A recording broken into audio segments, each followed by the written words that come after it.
ana satriya baguse uleng-ulengan kaya ngene. Mongko saka pangarsaku aku ning negaraku ki wis bagus-bagusing para ratu, para narendra.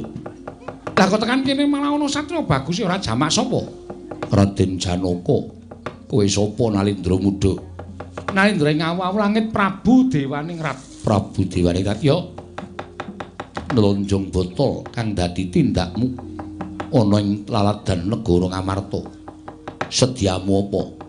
Mung kepengin ketemu karo para Pandhawa. Raden, Pandhawa wis ora bakal suwe lono urip ning alam padang. Pandhawa bakal tekaning pati sabab penemban dewa kaana wong tuaku bapa guruku wis kelakon ndusna pustaka Jamus Miyang Jimat Limasada. Mula Pandhawa bakal tak tingkesi mbaka siji. Tak pateni aku lenggah dampar ke Prabu Negara ing Ngamarta, Raden.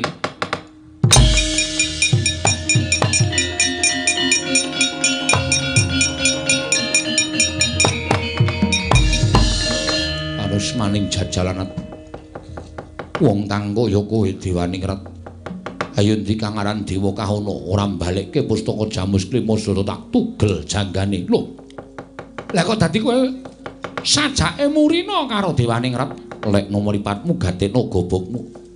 Satring Madukara Raden Janaka aku panahing pangenengahing Pandhawa Dewaningrat. Walah dalah. Sing idan nemoni macan apa abamu? Malah babar pisan tak ibarati aku ngethok wit sing gedhe ora tak jujuk deleke ning tak piprili pang-pange. Kowe dhisik tak bondo mung kari dulur-dulurmu mara jajalan legane atiku.